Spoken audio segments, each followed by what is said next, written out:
Bismillahirrahmanirrahim. Starting with the name of Allah, the Merciful, the Beneficent. I am in full confidence that you are all following my lectures and you are all in contact with the things. And God bless all of you and all the residents of Pakistan and the Muslim Ummah that the things are settling down as far as COVID-19 is concerned, and maybe in a very short time we are in a position to see to be in the live discussion about the topics. This is the last of the fourth section, the school as services. Previously we have seen the health management, information, and of course the health system analysis, policies, plannings, child prevention, and obviously the health education and the communication system as far as the health education and health communication skills are concerned.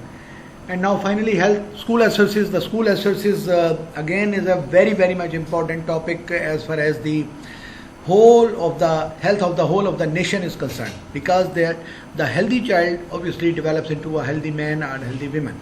And if some child, whosoever is, develops or picks up some disease, some nutritional disorder, some infectious disorder, some other medical disorder, some surgical disorder, then he or she is likely to have the effects in whole of the life.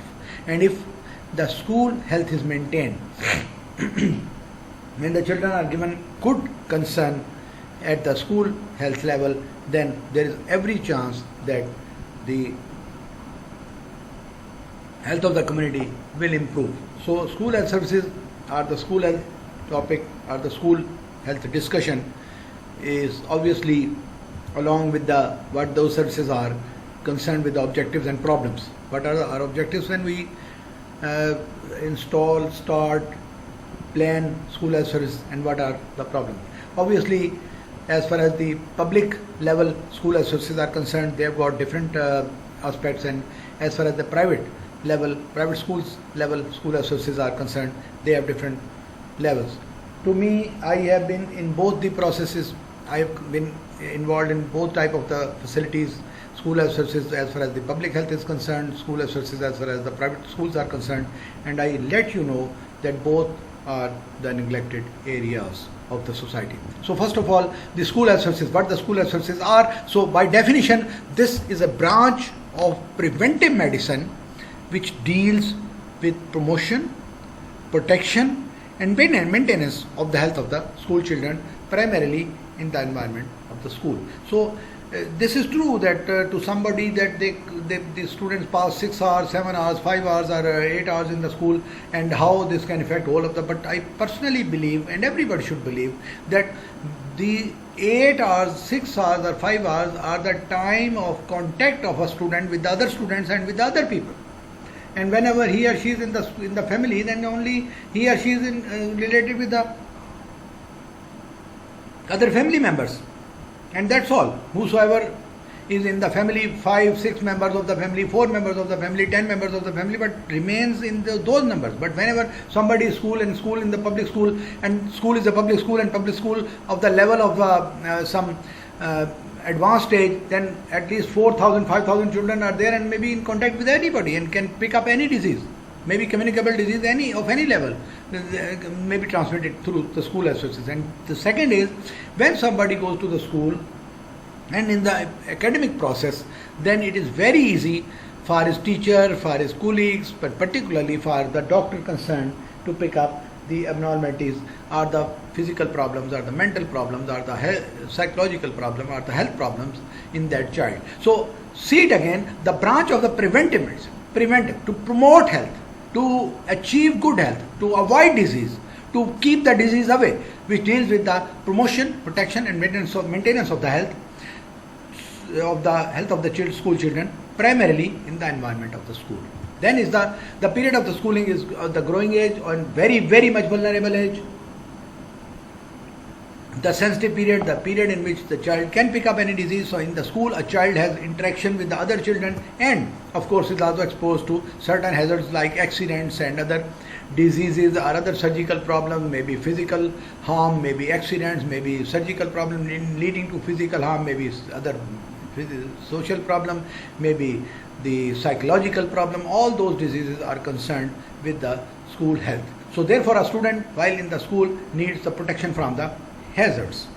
Early detection of the defects of the school children. So that is where the technical people are concerned, the inborn problems, the technical problems, particularly I will quote example of the refractive errors, the eyesight problem, the near vision, the far-sightedness, all those problems, the iodine deficiency, the vitamin D deficiency, the vitamin C deficiency, other problems, vitamin B1 deficiency, all those can be detected, can be treated, and mostly those are preventable. And if those are not detected, the child goes on and may develop a serious problem at some stage of his life. So I can say the early detection remains of the primary importance, are the pillar, are the foundation stone, are the cornerstone of the school health services. And then the teaching of the staff, obviously the teaching staff should be trained, should be guided, should be directed for the detection of the disease, detection of the children's problem, obviously to see the eyesight, to see the physical health, to see the pickup, to see the IQ level, to see the psychological status. Maybe sometimes the children are psychologically disturbed at their home, the broken family is the other problem. The school, the teacher can pick up, can solve the problem, can involve the medical people, can involve the parents, can involve the other persons.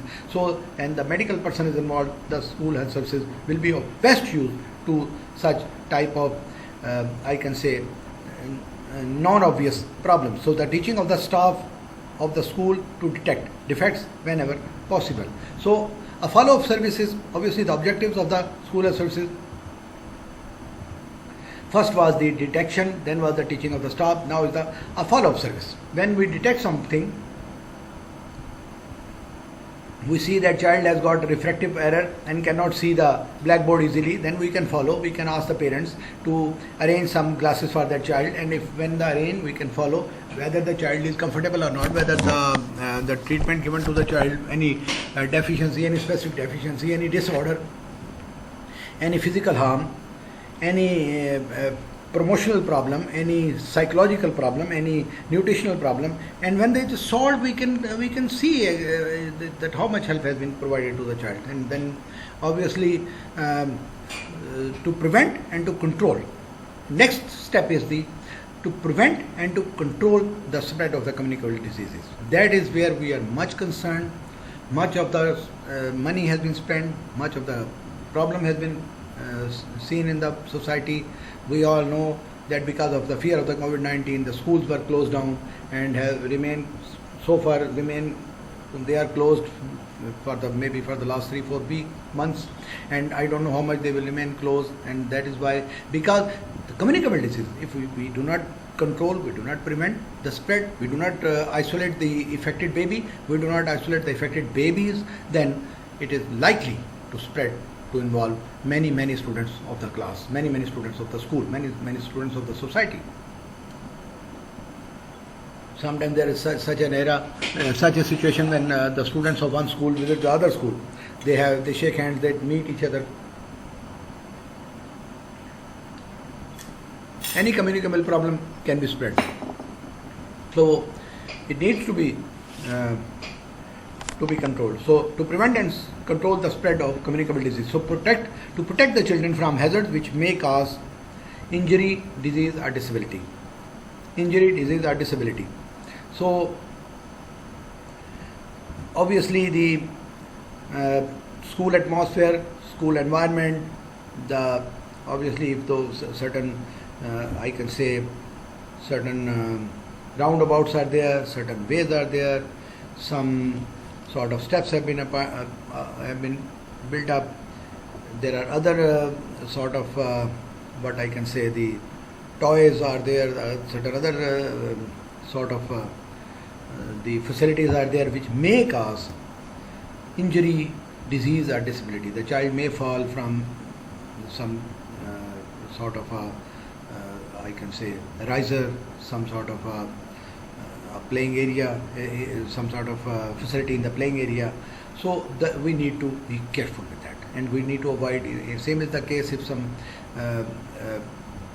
building part has turned old, some roof is dangerous looking and is liable to fall.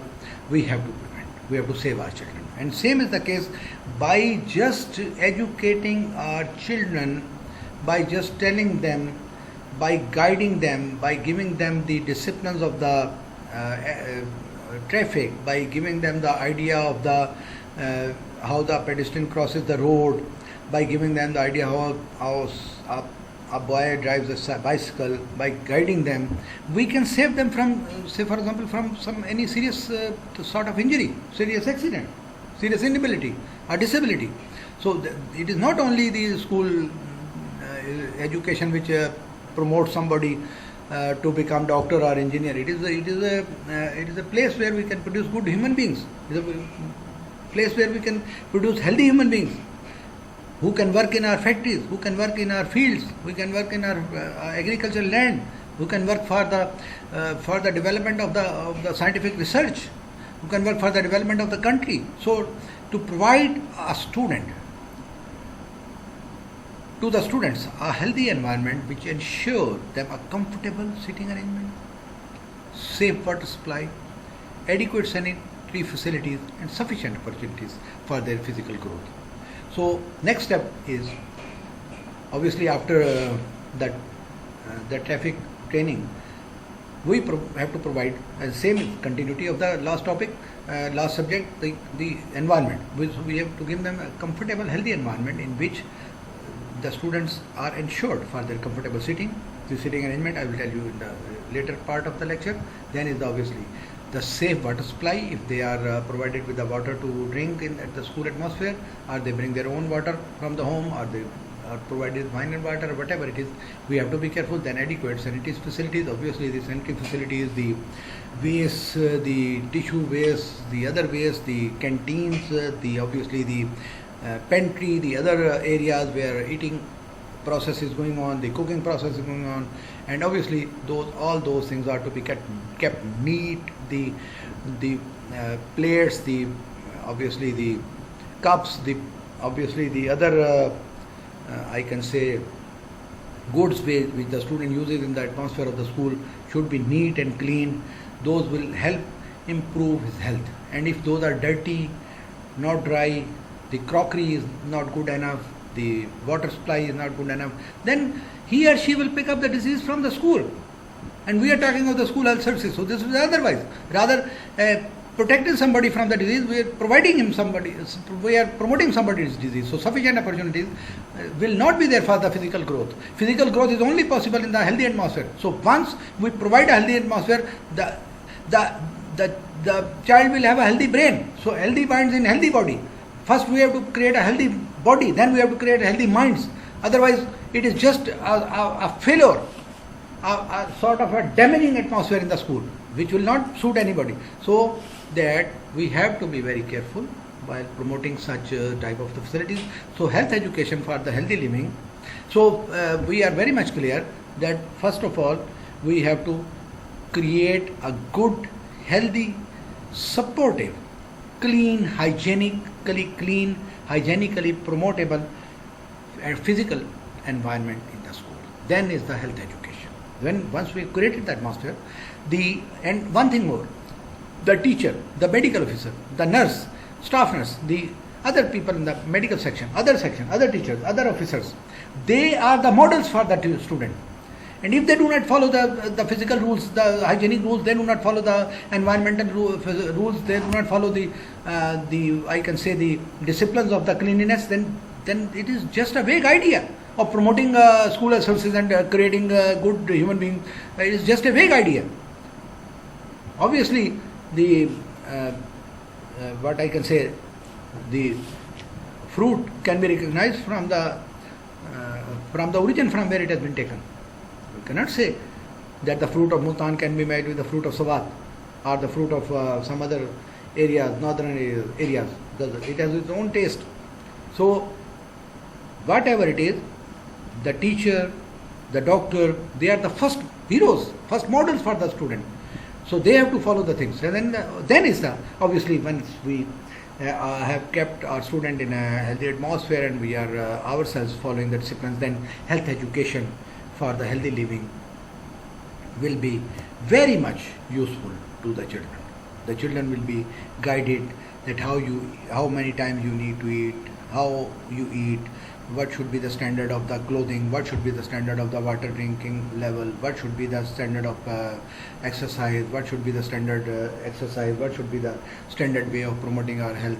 So then it is useful. Then health education will be very, very much useful for the healthy living.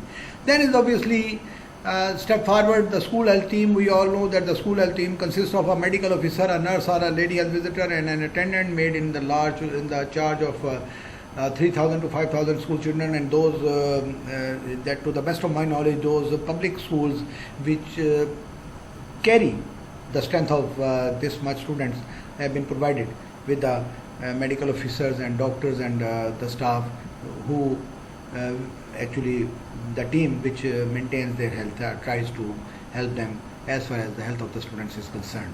Then is the duties of the leader of the team, and that is the leader of the team is a school medical officer. So the duties of a school medical officer is first of all a complete medical checkup of all the students at the time of admission. Then it's again a vague idea unless and until we follow whole of the standards of the medical checkup.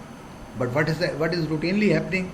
Medical officer sits in his office, just signs, put on the stamp and says goodbye. I have myself been medically examined many times because I was admitted in medical college. Before that I was admitted in Emerson College. Before that I was admitted in pilot school. So whenever I went to the school, I went to the college, I went to the medical college, I went to the university law. So everything is just a vague type of a medical checkup. Just somebody asks you to sign, or you need some favor, somebody's favor, promotion of some person, somebody's favors. Asks the medical officer simply signs and just says goodbye. Please, in future, if someone of you is involved in such type of services or any type of services where medical checkup is involved, please do not promote such type of a practice.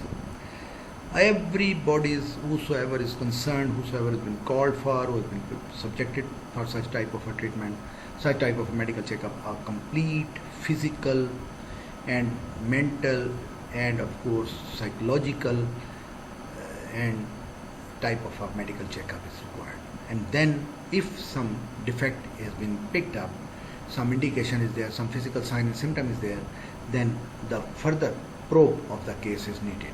So a complete medical checkup of all the students at the time of admission, and then after every 4 years, a complete detailed physical and medical checkup. By saying medical means the laboratory tests and X-ray chest at the ages of 5, 9, 13 and 17. So after every 4 years, first checkup at 5, then 9, then 13 and then 14. Maybe it's a difference because somebody admitted to the university needs a medical checkup, somebody admitted to the college for the A level or FSC classes, faculty classes may need such type of a checkup. But the complete, comprehensive, reasonably satisfactory, reliable type of a medical checkup should be done. Then is obviously rapid inspection of the schooling children annually. Then when we know the physical health of every student, we know the weight, we know the height, we know his physical status, we know his IQ level, then it is very easy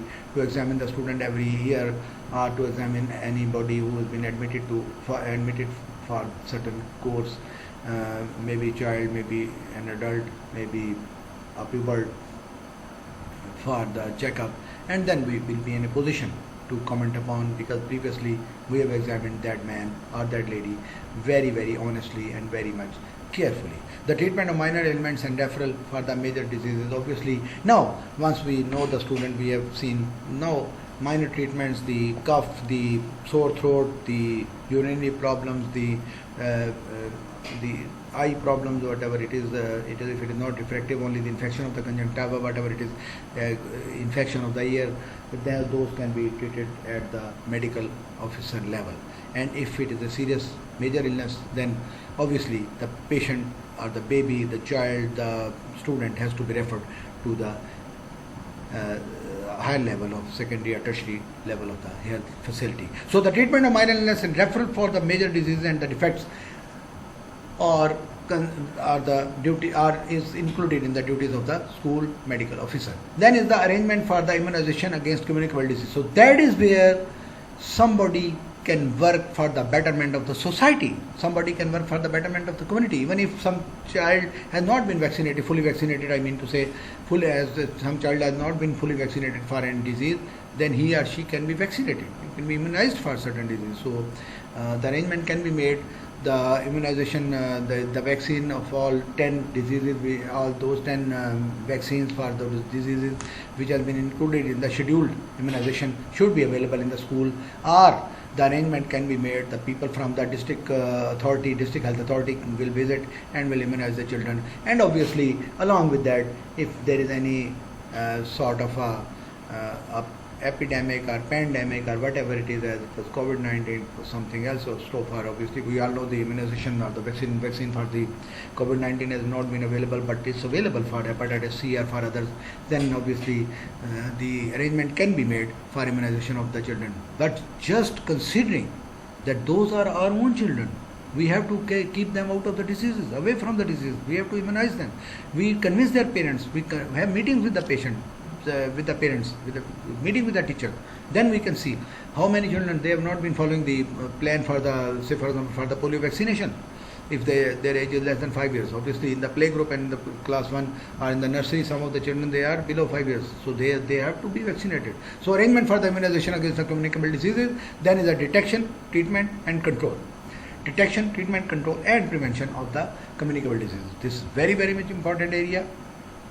We have to keep our children. Mumps has been very much common. Most of the time students share the glasses, share the goods used by their colleagues, their friends, their class fellows, and then suffer such type of the infection. So obviously this is the duty of the doctor, medical officer to see it.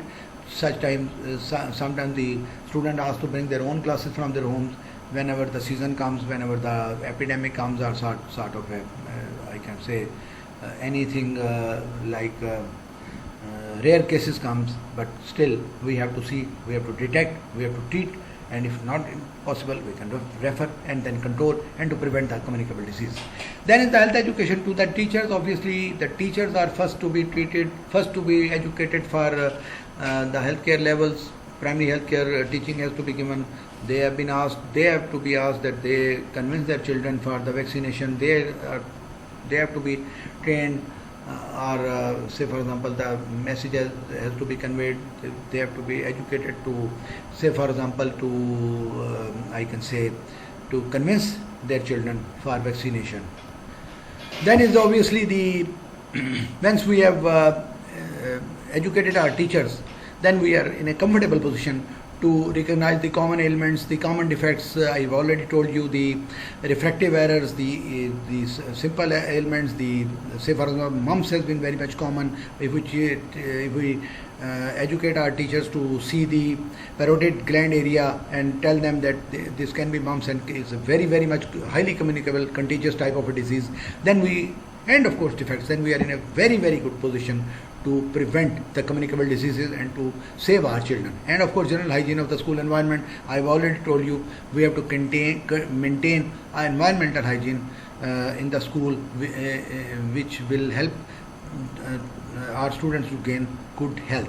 Then is the environmental hygiene by the periodic inspection of the water supply. I've already told you this, again the duty of the doctor as well. Medical officer should not be sitting all of the time in his office, may save some time to visit and to see the water supply, the sanitary services, the room ventilation, the rooms where students are taught, the seating arrangements, I will tell you obviously the type of the desks being used in the class ventilation, the class lighting, the environmental, I can say the ventilatory system in the room, obviously the seating arrangement in the class, the play area, the playground, and to visit the hostel and to see what's the hostel facilities have been provided to the student. This will help to the students to avoid the damaging things and to promote to develop into healthy human beings. Then is the obviously the counterpart or the assistant or the, I can say, the next responsible person is the school health nurse or the school health medical technician or a health technician who has been a part and parcel of the important component of the school health team. So obviously the school health nurse assists the medical officer in planning a medical inspection of the school children in consultation with the school authorities. She records the preliminary information of the pupils, treats minor ailments in the absence of the medical officer, keeps the record of abnormalities and follows up the record, visits home of the school child whenever required for continuation of the services. And that is where we are very much concerned. Such type of a person should be appointed, such type of a lady or a gentleman should be appointed who feels it's her responsibility or his responsibility to follow the child, because sometimes the student developed some, God forgive, some communicable contagious disease, sent home as far as the standard behavior of the medical officer or the medical team should be concerned, or the standards for the school health services is concerned, then he starts or she starts, that baby starts spreading the disease in the family. If we are concerned with the community, we are not concerned with one baby, we are not concerned with one school, we are not concerned with the one class, we are not concerned with one medical officer, we are concerned with the whole of the society, we are concerned with all the school in the same community. So if one baby is involved in some disease, we are happy, satisfied, send that student for 15 days or 20 days or 30 days to home, and we are very happy, satisfied that the student has been kept away from other students and no problem. No, we have to see to it. We have to follow that baby, and we have to see the parents, we have to see the mother, we have to see the grandmother, we have to tell them that please keep this baby away, otherwise he or she can infect his brothers, sisters and other family members. So for the continuation of the services, lady health workers or lady health visitor or the lady health nurse has been an ideal personality to help the society in this way. Then what are the frequently happening problems? What are the problems felt by the school health team, or what are the problems faced by the school health services? Concerned authorities, they are very much concerned. What are the main problems? Obviously, Pakistan is a third world country, and in this part of the world, we have got certain different problems than what people living in United States of America would be facing. So what are the school health problems? One by one, detail cannot be, is not needed, but I've already told you. So malnutrition, parasites, obviously the leading foremost top problem of the school health services is the malnutrition and the parasites. Parasites are very much common. Children play in the dust, play in the mud, and then obviously they eat something and they convey the larva or the eggs of some parasite, and the parasites they develop in the abdomen of the baby. Malnutrition, obviously the poor country, financial, social constraint of the family members, the parents cannot provide good healthy food. So malnutrition and parasites, they are very much common in the children living in this part of the world, and we have to pick up the disease. We have to see why the baby has been pale, why the baby has been having body pains, why the baby has got pain abdomen all of the time, why the baby has been suffering from I can say the paleness or the deficiency of the blood. So that is the leading cause. Then in the dental caries, obviously again because of the deficiency of fluorides or deficiency of other things or the infections or whatever it is, then obviously the vitamin C deficiency, D deficiency, vitamin A deficiency, vitamin D deficiency, C deficiency, all those deficiencies can lead to dental caries, ear, nose and throat disorders, eye defects, refractive problems, very much common nowadays. The refractive problems are to be corrected, otherwise the student will go on increasing its refractive error. Communicable disease and skin disorders. Obviously, a child having one problem spreads to many. Skin disorders very much common. Again, the scabies very much common in this part of the world. Communicable diarrhea, cholera, obviously, and other communicable problems like chest infections are very much common in this part of the world. So all those things help us to help students to gain good health and continue with their studies. I believe this was easy today, easiest of the so far all lectures I have delivered. You will follow me, you will continue. My salad is ready from Subway, actually the salad platter, and I will like to eat that. Say you goodbye, stay blessed, and wait for the remaining part of school exercises in the next lecture, which will end up the topic. Thank you very much. Goodbye.